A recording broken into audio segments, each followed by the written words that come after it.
அனைவருக்கும் வணக்கம் நண்பர்களே. இன்னைக்கு நம்ம உற்சாக சினிமாஸ் சேனல்ல நம்ம வீடியோட எதை பத்தி பார்க்க போறோம்னா, நடிகர்களுக்கு ஊக்கமளிக்கும் விதத்துல விருதுகள் வழங்குவாங்க. அந்த வகையில பார்த்தீங்கன்னா தற்போது கலைமாமணி விருது வழங்கியிருக்காங்க. அதில் சாய் பல்லவிக்கு விருது கிடைச்சிருக்கு. அது எந்த படம் பற்றி தெரிஞ்சுக்கலாம். மேலும் பார்த்தீங்கன்னா சாய் பல்லவி தொடர்ந்து நடிக்க இருக்கின்ற படம் என்னன்னு நம்ம தெரிஞ்சுக்கலாங்க. இந்த வீடியோ ரொம்பவே பயனுள்ளதாக இருக்கும். மேலும் நீங்கள் புதியவராக இருந்தீங்கன்னா மறக்காம உற்சாக சினிமாஸ் சேனலை சப்ஸ்கிரைப் பண்ணிட்டு கூடவே இருக்க பெல் பட்டனை கிளிக் பண்ணிக்கோங்க. வாங்க நண்பர்களே, வீடியோக்குள்ள போகலாம். ஒரு கலைஞனுக்கு பார்த்தீங்கன்னா விருது என்பது ஒரு பெரிய விஷயம் தாங்க. சினிமாவில் திறம்பட கலக்கக்கூடிய கலைஞர்களை ஊக்கப்படுத்தும் வகையில் நிறைய விழாக்கள் நடத்துவாங்க. அந்த வகையில் பார்த்தீங்கன்னா இந்தியாவில் உயரிய விருதாக சொல்லக்கூடிய தேசிய விருதுகள் அறிவிக்கப்பட்டு சமீபத்தில் தான் விருதும் கொடுத்துருக்காங்க. அந்த நிலையில தான் பார்த்தீங்கன்னா தற்போது தமிழக அரசு வழங்கக்கூடிய கலைமாமணி விருதுகளும் அறிவித்திருந்தாங்க. 2021-23 ஆண்டுக்கான முதல் விருது அறிவிப்புகள் தான் வந்திருக்கு. அதில் விருது பெறும் கலைஞர்களுக்கு 3 சவரன் தங்கப்பதக்கன்னு விருது பட்டயமும் வழங்கப்படுங்க. இதில் பார்த்தீங்கன்னா இந்த லிஸ்ட்ல திரைப்பட இயக்குனருக்கான விருது லிங்கசாமிக்கோ 2021 வழங்கப்பட்டிருக்கு. 2021 ஆண்டின் படி பார்த்தீங்கன்னா சிறந்த நடிகருக்கான விருது நடிகர் மணிகண்டன், 2021 ஆண்டிற்கான சிறந்த நடிகைக்கான விருதுனா சாய் பல்லவிக்கு வழங்கியிருக்காங்க. மேலும் பார்த்தீங்கன்னா நாடக நடிகருக்கு விருது பூச்சி முருகனுக்கு வழங்கப்பட்டிருக்கு. 2022 ஆண்டிற்கான நடிகைக்கான விருது நடிகை ஜெயாவிற்கு வழங்கியிருக்காங்க. இந்த வரிசையில் பார்த்தீங்கன்னா நடிகை சாய் பல்லவியும் விருது பெற்றிருப்பது அவங்களுடைய ரசிகர்களுக்கு பெருமை பார்த்தீங்கன்னா மகிழ்ச்சியை ஏற்படுத்தி இருக்குதுன்னே சொல்லலாங்க. அதே போல் பார்த்தீங்கன்னா 2025 ஆண்டு சாய்மா அவார்ட்ஸ் தென்னிந்தியா அளவில் பிரம்மாண்டமாக நடக்கக்கூடிய விருதுங்க. இது விருதுகளை தென்னிந்திய சர்வதேச திரைப்பட விருதுகள்னு சொல்லுவாங்க. கடந்த ஆண்டு வெளிவந்த தென்னிந்திய திரைப்படங்களுக்கு மட்டும் 2025 விருதுகள் வழங்கியிருக்காங்க. இதில் தமிழில் இருந்து சிவகார்த்திகேயன், சாய் பல்லவி, கார்த்திக், ஹாரிஸ், கல்யாண், கமல்ஹாசன் உள்ளிட்ட பலருக்கும் விருது கிடைத்திருக்கு. த்ரிஷா பார்த்தீங்கன்னா 25 ஆண்டுகள் சினிமாவில் பயணித்ததால அவருக்கு சிறப்பு விருதும் கொடுத்துருக்காங்க. பழம்பெரும் நடிகர் சிவகுமாருக்கு கௌரவிக்கும் வகையில் சாதனையாளர் விருதும் வழங்கப்பட்டிருக்குதுங்க. எப்போதுமே பார்த்தீங்கன்னா சிறந்த கதைகளை மட்டும் தேர்ந்தெடுத்து நடித்து வராங்க சாய் பல்லவி. கதாநாயகியாகவும் சோலோ ஹீரோயினாக தான் திரைப்படங்களை கலைக்கு வராங்கன்னே சொல்லலாம். இவர் நடிப்பில் கடைசியாக தண்டேல் படம் வெளிவந்துச்சுங்க. இந்த படத்தை தொடர்ந்து ராமாயண திரைப்படத்தில் சீதாவாக நடித்து வராங்க. இதுதான் சாய் பல்லவியினுடைய முதல் ஹிந்தி திரைப்படம்னு ரசிகர்களால் ரொம்பவே எதிர்பார்க்கப்பட்டு வருது. ஆனால் இது இவருடைய முதல் திரைப்படம் இல்லைங்க. இயக்குனர் சுனில் பாண்டே இயக்கத்தில் உருவாகி வரக்கூடிய எக் தீன் திரைப்படம் தான் சாய் பல்லவியினுடைய முதல் பாலிவுட் திரைப்படமாக அமைய போகுது. இந்த படத்தில் அமீர்கானுடைய மகன் ஜீனக் கானுக்கு ஜோடியாக சாய் பல்லவி நடித்து வராங்க. இந்த படத்தின் படப்பிடிப்பு நிறைவு பெற்ற நிலையில இறுதிக்கட்ட தயாரிப்பு பணிகள் நடந்து வருதான். இந்த படம் பார்த்தீங்கன்னா இந்த ஆண்டு நவம்பர் மாதம் ரிலீஸ் ஆகுன்னு சொல்றாங்க. புகழ்பெற்ற சரித்திர கதைகள்ல ஒன்று பார்த்தீங்கன்னா இந்த ராமாயணமா. இதை வைத்து இதுவரை பார்த்தீங்கன்னா பல படங்கள் வெளிவந்திருக்குதுங்க. MS ராஜ்மௌலிக்கு கூட ராமாயணம் மற்றும் மகாபாரத கதைகளை படமாக எடுக்குவேன்னு கனவு இருந்திருக்கு.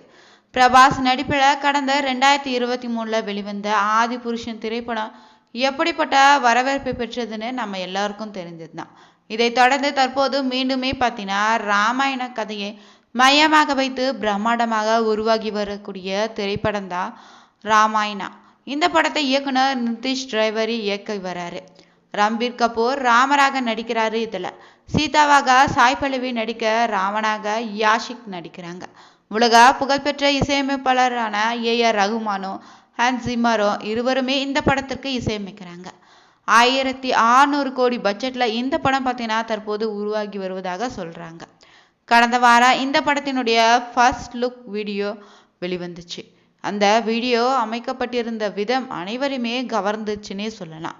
இதன் மூலம் பார்த்தீங்கன்னா ராமாயணா படத்தின் போது பெரும் எதிர்பார்ப்பு உண்டாகி இருக்குதுங்க.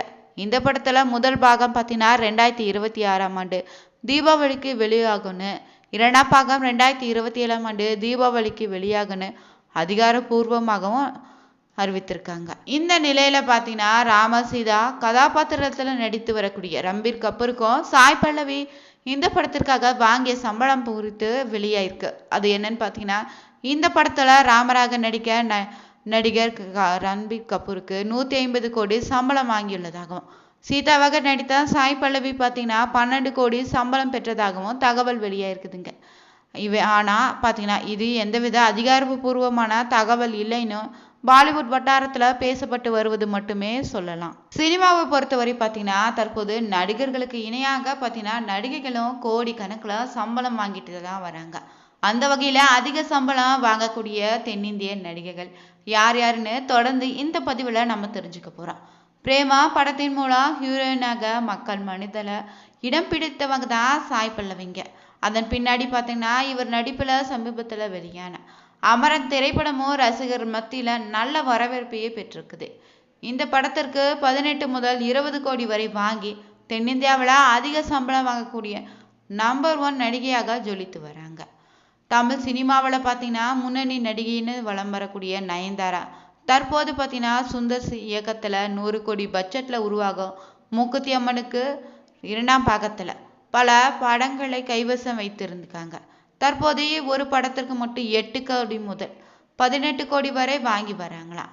அதே போல பார்த்தீங்கன்னா ராஷ்மிகாங்க புஷ்பா 2 படத்தின் வெற்றிக்கு பின்னாடி தனது சம்பளத்தை ஜெட் வேகத்தில் உயர்த்திருக்காங்க நடிகை ராஷ்மிகா. தற்போது பாலிவுட்ல சல்மான் கான் ஜோடியாக சிக்கந்தர் படத்துல நடித்திருக்காங்க. தனுஷ் ஜோடியாக குபேரா படத்துல நடித்திருக்காங்க. இவர் ஒரு படத்திற்கு மட்டும் 10 முதல் 12 கோடி வரை சம்பளம் பெறுவதாகவும் சொல்லப்படுதுங்க. அடுத்ததாக பார்த்தீங்கன்னா நடிகை த்ரிஷா தாங்க. கடந்த ஆண்டு அதிக சம்பளம் பெற்ற நடிகைகள்ல நம்பர் 1 இடத்தை இவங்க தான் பிடிச்சிருந்தாங்க. தற்போது பார்த்தீங்கன்னா 4வது இடத்துக்கு வந்திருக்காங்க. தமிழ்ல பல படங்கள் கைவசம் வைத்திருக்காங்க. ஒரு படத்திற்கு மட்டும் பார்த்தீங்கன்னா 10 கோடி முதல் சம்பளம் பெறுவதாக சொல்ல. சாய் பல்லவி நடித்த முதல் படமான மலையாள படம் தான் இந்த பிரேமம். இந்த படம் 10 ஆண்டுகள் கடந்திருக்கு. அதனுடைய மொத்த வசூல் எவ்வளவுன்னு தெரியுமாங்க உங்களுக்கு? மலையாள சினிமானா பேச்சு எடுத்தா கண்டிப்பாக இந்த படமும் அதுல அடங்குன்னே சொல்லலாங்க. இந்த படத்தை தவிர்த்துட்டு மலையாள சினிமாவை பற்றி பேசவே முடியாது. அந்த அளவுக்கு அனைவருடைய மனதிலும் இடம் பிடித்த திரைப்படமாக பிரேமம் படம் அமைஞ்சிச்சுங்க. இயக்குனர் அல்போன்ஸ் புத்திரன் இயக்கத்துல உருவான இந்த படத்துல தான் நிவின் பாலி, அனுபமா பரமேஸ்வரன், மடானா உள்ளிட்ட பலரும் நடித்திருந்தாங்க. ஆனா இந்த படத்தை அனைவருமே ரசிக்க காரணம் என்னன்னா சாய் பல்லவினுடைய மலர் டீச்சர் கதாபாத்திரம் தாங்க. இந்த படத்தினுடைய இசை வேற லெவல்ல அமைஞ்சிச்சு. அதை சிறப்பாக செய்திருந்தாரு இசையமைப்பாளரான ராஜேஷ் முருகேசனும். ஒளிப்பதிவு மூலம் அழகான காட்சிகளை நமக்கு விருந்தாக அளித்திருந்தாங்க சந்திரன். இந்த படம் பார்த்தீங்கன்னா கடந்த 2015ஆம் ஆண்டுல வெளிவந்த இந்த படம் மலையாளம் மட்டும் இல்லைங்க, உலக அளவில் மாபெரும் வெற்றியை பெற்று வெற்றி படமாகவும் அமைஞ்சிச்சு. குறிப்பாக தமிழ்நாட்டை இந்த படத்திற்கு தனி வரவேற்பே கிடைச்சிச்சுங்க. இந்த நிலையில இந்த படம் பார்த்தீங்கன்னா வெளிவந்து 10 ஆண்டுகள் நிறைவாயிருக்கான். இதனை எக்ஸ் தளத்துல ரசிகர்கள் கொண்டாடி வராங்க. இப்படி இருக்க பார்த்தீங்கன்னா 10 ஆண்டுகளாக கடந்திருக்கக்கூடிய இந்த படம் செய்த வசூல் குறித்து தகவலும் வெளியாயிருக்குது. இந்த படம் உலக அளவில் பார்த்தீங்கன்னா 76 கோடி வசூல் செய்திருக்கு. தமிழ்நாட்டில் பார்த்தீங்கன்னா 2 கோடி வசூல் செய்து ரொம்பவே சிறப்பான படங்க.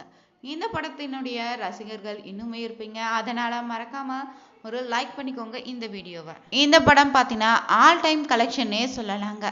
மேலும் பார்த்தீங்கன்னா சாய் பல்லவியுடைய பயோபிக் குறித்து அவங்க பேசியது ரொம்பவே பரபரப்பை ஏற்படுத்துச்சுன்னே சொல்லலாம். சிறந்த கதைக்களத்தை மட்டும் தேர்ந்தெடுத்து நடித்து வரக்கூடிய நடிகை தான் சாய் பல்லவிங்க. தன்னுடைய வாழ்க்கை வரலாறு படத்திற்கு என்ன தலைப்பு வைக்கணும்னு சமீபத்தில் பேசியது குறித்து தான் நாம் இந்த வீடியோவில் தொடர்ந்து தெரிஞ்சுக்க போகிறோம். பிரேமம் படத்தின் மூலம் கதாநாயகாக சினிமாவில் அறிமுகமான நடிகை சாய் பல்லவிங்க. தமிழில் தியா எனக்கூடிய படத்தின் மூலம் அறிமுகமானாலும் அதன் பின்னர் மாரி 2 படத்தில் நடித்திருக்காங்க. ஆனால் இந்த 2 திரைப்படங்களை விட கார்கி படம் தான் நல்ல வரவேற்பையே கொடுத்துச்சு. கடந்த ஆண்டு அமரம் படத்தில் நடித்திருந்தாங்க. இந்த படம் பார்த்தீங்கன்னா உலக அளவில் 340 கோடி வசூல் செய்து பிளாக் பஸ்டரும் வெற்றி அடிச்சிச்சு. அடுத்ததாக பிரம்மாண்டமாக உருவாகி வரக்கூடிய ராமாயண படத்துல சீதா கதாபாத்திரத்துல நடித்து வராங்க. இந்த நிலையில பேட்டி ஒன்றில் பார்த்தீங்கன்னா உங்களுடைய பயோபிக் படத்திற்கு என்ன தலைப்பு வைப்பீங்கன்னு சாய் பல்லவியிடம் கேள்வி எழுப்பப்பட்டிருக்கு. அதற்கு பார்த்தீங்கன்னா சாய் பல்லவி என்னுடைய பயோபிக் ரெடி பண்ணிட்டு அதற்கு பெயர் வைக்க சொன்னாங்கன்னா 50 ஷேட்ஸ் ஆஃப் பல்லவின்னு வைப்பேன்னு சொல்லியிருக்காங்க. இந்த வீடியோ பிடிச்சிருந்தா சாய் பல்லவி உங்களுக்கும் பிடிக்கும்னா மறக்காம வீடியோவை லைக் பண்ணி ஷேர் பண்ணி சேனலை சப்ஸ்கிரைப் பண்ணிக்கோங்க. அனைவருக்கும் நன்றி நண்பர்கள்.